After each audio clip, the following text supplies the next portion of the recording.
Happy Sabbath, church. We've been going through a series since the start of January. The Lord had placed on my heart Isaiah 43:19, and it had never left me up until now that God is convicting not just me, but many in our church, many of our leaders and in this community, that we need to remain focused on Jesus Christ. No matter what happens in this world, no matter what happens in this community, no matter what happens in our families, we are encouraged to remain focused on Jesus Christ. We started our sermon series off talking about the gospel and New Year's resolutions, making the gospel the central focus of our lives. We went on to part 2 where we talked about when God does a new thing and discovered that this new thing is a person, not a doctrine. That this new thing was going to be the way in the wilderness. He was going to be water in the desert. We went on to part 3 where we talked about new wineskins, old demons. We had a baptism that day. A beautiful way in which God reveals to us the meaning of new wine and God making new wineskin. And last week we talked about 5 signs it's time to change. Today, what better way to land this sermon series than to land it on New Jerusalem? New Jerusalem. I've been preaching from the book of Daniel, Revelation, for the past 13 years, and still after many years of reading and studying and doing evangelism around the world, teaching on Revelation and Daniel, the book still confuses me, still challenges me to stay in the book. But no matter what happens, whether you're reading from Daniel or you're reading from Revelation, the trick is to remain focused on the Lamb. You're going to get caught up in all the beasts, all the calamities, all the plagues, but I challenge you as you read the book of Revelation, remain focused on Jesus Christ. He is the hero of that book. And Jesus Christ, His ministry on earth is revealed to us in the Gospels, but His ministry in heaven is revealed to us in Revelation. But the one thing, as the church remains focused on Jesus, Jesus is also remaining focused on the church. Did you hear what I said, church? While we're focusing on Jesus, Jesus is also focusing on us. Jesus, standing in the presence of the Father on our behalf, is the picture that we see when Jesus' ministry on earth is completed. He takes on another ministry, and that ministry, He stands before the Father, and He's our representative before the Father, retaining His human form in the presence of the Father. Picture that. Right next to the Antichrist, who wants to be God on earth, Jesus is a human in heaven as our representative. And one of my professors says, the fact that there's a human being standing in the presence of God on our behalf, it's a slap in the face to the devil. It's a slap in the face of the devil because the devil believed that it could never happen. And Jesus took on flesh and blood, became our example, revealed to us who the Father is, and gave His life for us. I want to thank Denali for reading Revelation chapter 21. There's some pronunciations in Revelation 21 that just, who knows how to pronounce these words properly. I remember in my history class, and I was failing to pronounce an ancient word, and my historian teacher said to me, Rome, just say it in confidence so whoever knows how to pronounce it will question themselves.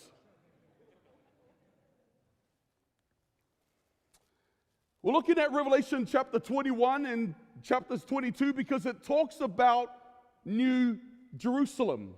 What is New Jerusalem? It's been preached many times. Is it symbolic? Is it literal. Many scholars are divided over the idea of whether it is symbolic, whether it has already come, or whether it's something that is yet to come. Dispensationalists are arguing that New Jerusalem is something that is going to be built in Palestine, and you hear about rich and famous people trying to get this thing up and going, trying to talk to the right politicians. Can we build the temple again in Palestine? And those of you who are not aware of the temple that was destroyed, right where it sits today, what's left of that beautiful site, sits another site, sits another building known as the Dome of the Rock. In Revelation, one thing that we need to understand before I get into this is the book is written to the church. John is on Patmos, and he writes to the 7 churches. He writes to the churches. He is writing the letter. The book of Revelation is a book of hope for the church that is going through challenging times and will go through challenging times even in the end. John, when he penned the book of Revelation, was penning this book during a time of Christian persecution. He was exiled on the island of Patmos. And as you read in Revelation chapter 13, you see the same things are repeated. There is going to be another persecution. There is going to be another time in which the beast would collaborate, the false prophet and the dragon. It is written for the church. This book is about the church, and it's about the close of history. And I love it. This is the first time I can preach on Revelation chapter 21 and 22 without having to go into Revelation 1 up to Revelation 19. Only because we want to focus on the building itself, or the city known as New Jerusalem. This is a story about Jesus Christ and his bride. Jesus gives us this imagery that he's standing at the door and he's knocking at the door. The same language is borrowed from the book of Song of Songs when Solomon writes this book, this letter that some believe is to a Shunammite woman. The Shunammite woman is waiting and longing to hear the knock at the door so that she can open the door and let her lover in. This is a love story between Jesus and the church. Have you ever been in love before? Have you ever been in love before to the point where you are willing to give your life for her? Jesus gives us this picture of his love for the church. And so in Revelation 21 and 22, to give you a little bit of background, there is a resurrection of the righteous at the second coming of Jesus. At the second coming of Jesus, there is this first resurrection, and they will be with Jesus for a period of time, and that period of time is known as the millennium. After that millennium, there is a second resurrection before the great white throne judgment, or otherwise known as executive judgment. And at that judgment scene, the words are fulfilled that every knee shall bow and every tongue shall confess. Because even on that day, at executive judgment, the great white throne judgment, even Lucifer himself will bend the knee and confess that God was righteous, that God was just. That day hasn't come yet, so those words are still yet to be fulfilled, that every tongue will confess. And I also want to remind you that every judgment is for the vindication of God's character. Because people of God can never be vindicated unless God is first vindicated. And at every judgment, God is vindicated. And so we enter into the scenes of chapters 21, and you notice how many times the word new is mentioned in chapters 21. There's new heaven, there's new earth. And a lot of people have been asking about these words, new heaven, new earth. Is it symbolic? Is it literal? Well, let me just say something. There are some language that is employed in symbolism so that we can comprehend the things of God. And so the book of Revelation is written with a lot of symbolisms, and we have to be consistent with reading the book of Revelation. It is a book of symbols. But here when it says, notice how many times that new is mentioned. You got new heaven, new earth. In the Jewish tradition, there are 3 heavens. There is the atmosphere heaven, known as skies. There's also another sky, the second heaven, which is the universe. And then there's a third heaven. The third heaven is the dwelling place of God. That's why many may have been confused when you read 2 Corinthians chapter 12, where Paul talks about a person that was caught up in the third heaven. The new heaven refers to the earth's atmosphere, the skies. There's going to be a new creation. The new creation of new heavens and new earth. And one of the things that we also have to understand is this word new. The Greek has 2 words for new. And the 2 Greek words for new is kainos and neos. Can you say it with me? Kainos and neos. Whenever the Bible talks about neos, it's new in terms of origin and time. It's never been before. We've never seen anything like it. It's new from that sense. But when the Bible says kainos, kainos is new in quality. It's new in form. When it says new heavens and new earth, the word that is employed there is kainos, meaning that it's a new replacement of something that you've seen before. You've seen something, I'm going to give you something newer, a replacement. It has that sense of restoration with something greater in mind. And so when he says, the Bible tells us at the beginning that there's going to be this kainos of heaven and kainos of earth.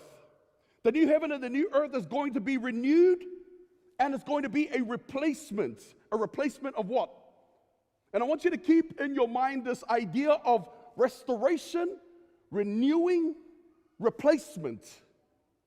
When God creates something, God doesn't create something and say, oh, I made a mistake, I have to do something else. You see, when God creates, He creates with intention, with intentionality, with purpose. And God knew exactly what He was doing. God knew exactly what He was doing when He created the heavens and the earth. And so here's this picture of a city that we see. And the city in itself is indescribable, let me tell you that first, in its literal form. It's indescribable in its literal form. So much so that when Paul talks about it, Paul says these words. Paul says in 1 Corinthians chapter 2, verse 9, eye has not seen, nor ear heard, nor have entered into the heart of man the things which God has prepared for those who what? Who love Him. So here's what Paul is saying. What God is preparing for you, the city that's coming down, I can't describe it for you. It's indescribable. It's almost like the theological term, the way of negation. When we describe God, we can't describe Him. What can we liken Him to? We have to say what He's not. We use certain words to try and get our minds around the idea of God and the things of God, which is one of the reasons that God says, do not make any images of me. How are you going to make an image of God? How do we define the things of God? In fact, the word define is to definite something. When you define a phone, you wrap words around the phone so we know what we are dealing with. We materialize it, we mortalize it. And yet, how can we do the same thing with the things of God? How can we understand who God is? How do we definite God? How do we define Him? And we look at the city Paul says, there's no way that I could prepare your minds and your hearts for that city. Every single time I teach about the new Jerusalem to come, the new world to come, people would ask me, especially children, God bless children because they always ask the right questions. What's it going to be like? I like swimming. I love doing all sorts of things. Will I be able to do these things in the new world? And the best we can do is try and imagine it. What John does for us is John describes it using symbolisms. There is a city, and I'll come back to the reasons why there is a city to come. But I want you to understand that John employs symbolisms to help us understand what the city is, what it's all about, the meaning of the city. And so he will use certain language that many of the Jews would understand. I'll give you an example. He says that this city has a gate on each side. There's a gate at the north. There's a gate at the south. There's a gate at the west. And then there's a gate in the east, fulfilling Jesus' words. Jesus said in Luke 13:29, they will come from the east and the west, from the north and the south, and sit down in the kingdom of God. Jesus was reminding the Jews that this has got nothing to do with those who came from Abraham. This has to do with God delivering the world. And many will come from the east and from the west, from the north and from the south. The Bible goes on to describe the precious stones that are mentioned. And these precious stones, if you hear those precious stones and you were a Jew, you knew what it meant. Because the priests wore those jewels, describing the 12 tribes of Israel. The names of the 12 tribes and the name of the 12 apostles brings together the church of both the Old Testament and the church of the New Testament. Even the word 12, the Jews knew exactly what that meant, what those numbers meant. The measurements of 12 stadia, God bless Denali, asking what a stadia is. A stadia is where we get the word stadium. And for one stadia, you're looking at 185 meters. 12,000 stadia, you're looking at like 1,500 meters. This is a huge city. 12,000 stadia. There is a perfect cube with 12 edges for the 144,000, because 12,000 with times 12 brings us to that 144,000, and the 144,000 is also mentioned in Revelation chapter 7, also indicating and proving the argument that 144,000 is still a symbolic number, because the word 12,000 had significance to the Jews. 12,000 was the number of the military soldiers. And you got 12,000 military plus times 12, which is the church. It's a military church. It's a military church that has the armor of God. It's a military church that is fighting the good fight. It's a military church. It's a cube because we know that the Holy of Holies was a cube mentioned in 1 Kings chapter 6, verse 20. And this is very significant for the Jew. They are reminded of Jeremiah 3:16-17, when there will be no talk of the Ark of the Covenant, because Jerusalem will be known as the throne room of God. You see, this place is a place that is going to be replaced by God. God is going to be the temple in this new city. You got this cube, which the Jews understood. In this temple, there's the holy, and then there's the Holy of Holies. In the Holy of Holies is this throne room, and in that throne room, only the high priest could go in there. It's to the point where high priests would go in there with a bowl and with a rope tied around them because they had to be right with God before they went in there. And they would only go into that place once a year on the Day of Atonement. And whenever they entered into that room, I can imagine if you were the high priest on that day, how would you walk into that most holy place? How would you approach the throne room of God, one who's been chosen to represent the people as the high priest? How would you approach the throne room of God? Because if you dropped dead in the holy place, they're not going in there to get you. That's why the rope is tied around you. They pull you out. But Hebrews 4:16 tells us to come boldly. Come boldly. Where? To the throne room of God. Why? Jesus at the cross gave us access to come into the throne room. And so Jesus in heaven stands before God. We get this picture as the high priest. And we can come boldly in our prayers. We can talk to God just about anything that we're going through in life. And it doesn't matter what it is that you're struggling with in your life. No, it doesn't matter what sin is happening in your life right now, because nothing is bigger than Calvary. Nothing that you're going through in your life is bigger than Calvary. And so Jesus points us to Calvary to give us that boldness and that courage. Let me tell you something.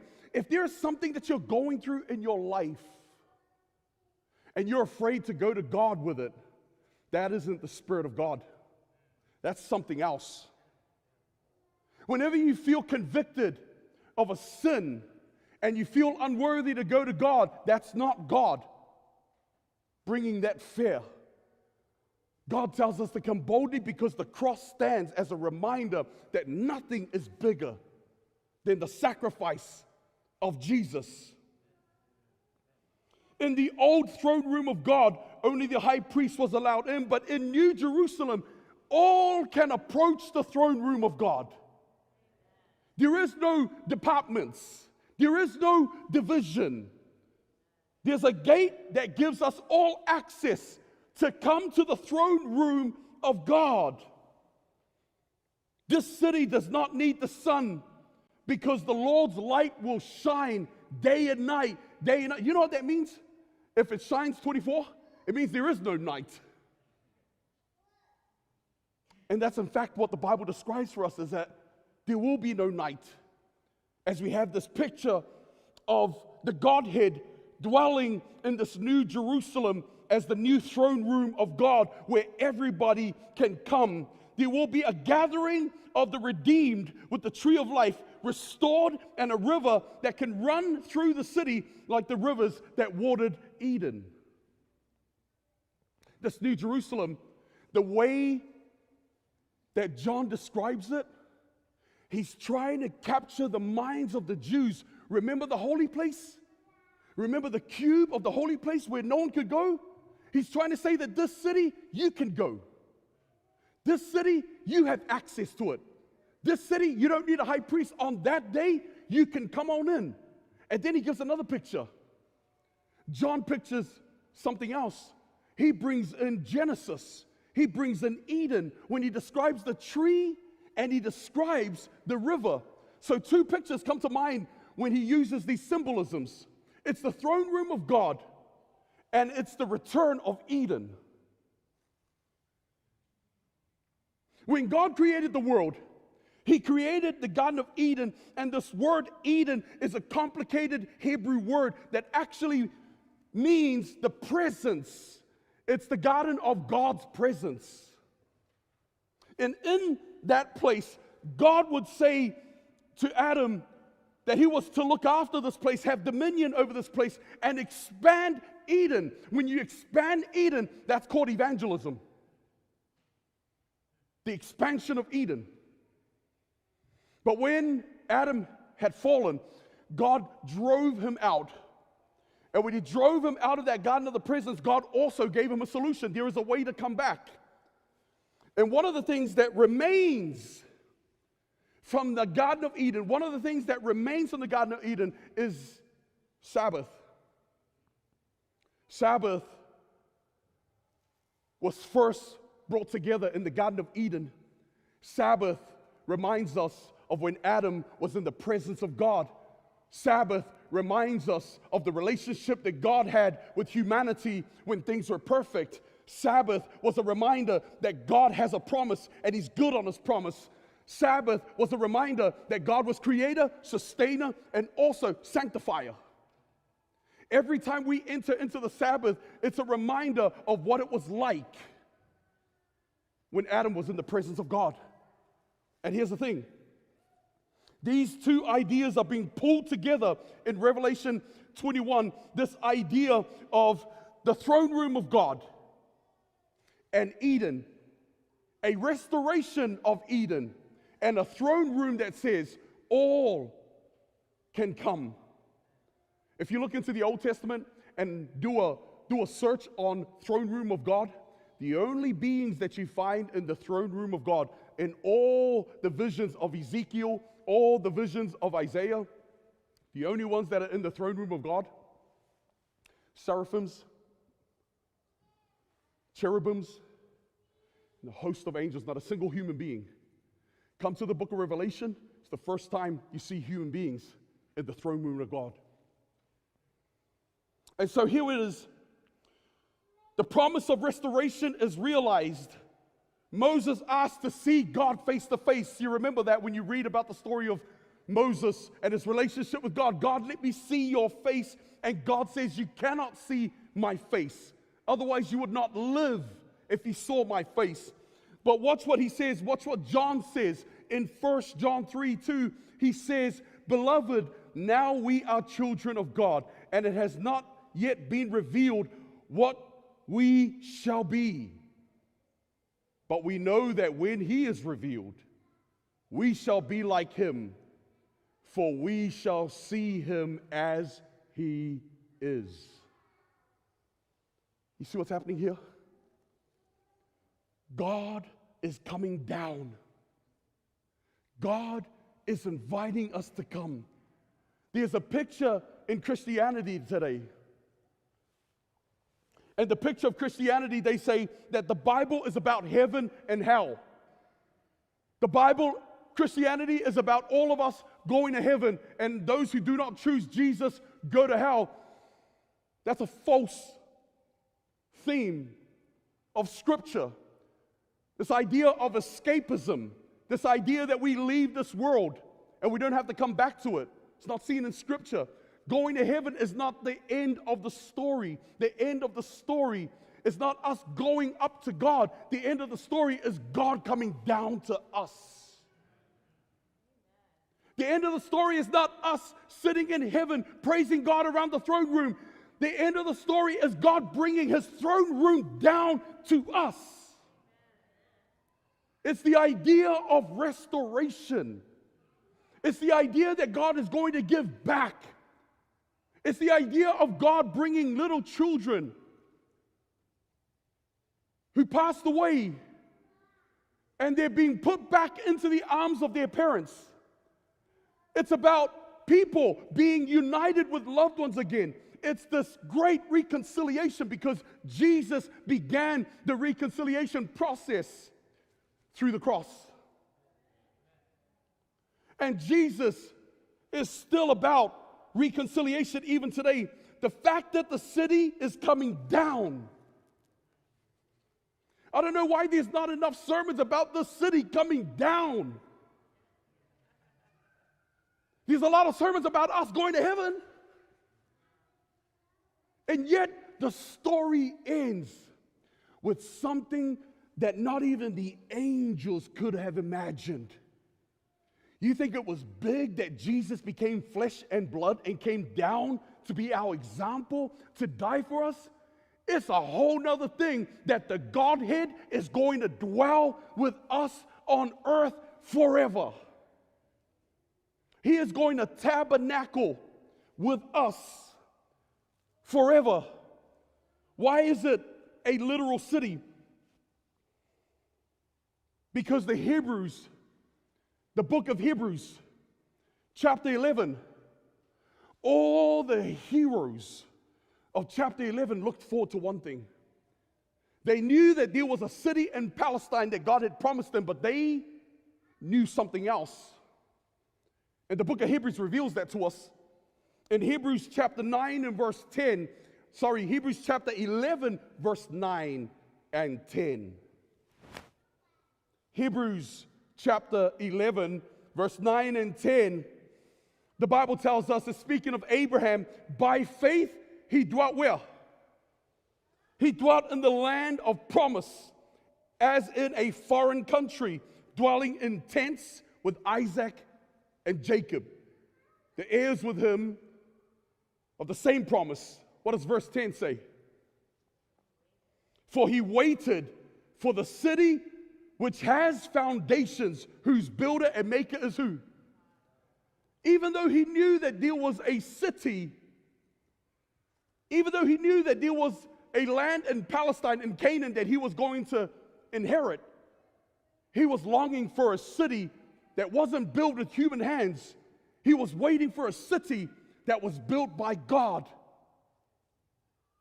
And God is revealing to us the same promise. There is a city that's going to come down, and this city is going to be the answer to the world's problems. This city represents the end of sin, the end of sorrow, the end of suffering, the end of death. This city represents the end of division, the end of racism, the end of corruption, the end of chaos, and the end of separation.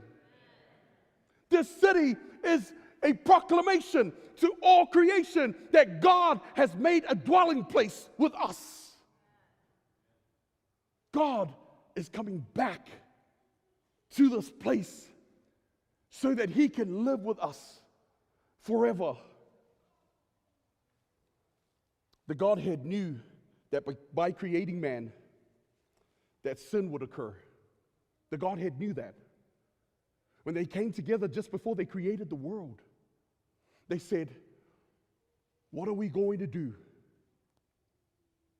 Because love gives way to freedom. By nature, true love gives us freedom of choice, the freedom to love or the freedom not to love. And so Revelation reminds us that Jesus was the Lamb that was slain before the foundation of the world. They knew that this would happen. They put the cross in place so that nothing would get in the way of God being restored. How many people in the history of this world does God want to save? All.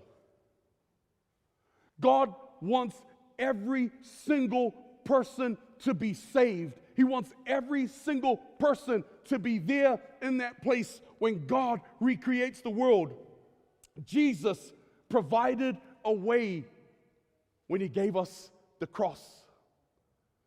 The cross stands as a reminder that Jesus wants each and every one of you in that place. I want to challenge us here today as we finish this series on a new thing. I want you to take a moment. It's the last Sabbath of January 2022. God has promised that not only will he give his son, he's done that, but that his son will come again. And then he says, when his son comes again, a new place is going to be made. A kainos Jerusalem, a new Jerusalem, a new place for each and every one of us to be there. Can you imagine being reunited with loved ones again? Can you imagine when you're in that place where you know from your heart that there will be no death anymore, no more separation? And so right now, we're going to ask the deacons if they could just give out these sticky tapes these sticky, what are they called? Sticky notes, here it is. And I want you to take a moment to just write. You can write there your name, or you can write someone else's name. But we're going to pray over the names of all our loved ones, families, someone that you're praying for that you want to be there in that new place. You just write down whoever it is that you're praying for. It could be your son, it could be your daughter, it could be a work colleague or somebody. But as leaders, we're going to pray, and it could be your own name. But make this year, a missional year. A year in which you can reflect and say, what can I do? What can I do that I can bring more people? And where do you begin? Begin in your own family. Begin in your own neighborhood. Begin in your own church. And you write that person's name down. And I want you to just come up and put it on the cross. You come up and you just put it on the cross of Jesus. And we're going to pray together as a family, because we know that the promises of Jesus will always come to pass. So take some time now to think of somebody in your family. Maybe it's you. And while the worship team are singing, you can just come up and just put your sticky note with that name on the cross of Jesus.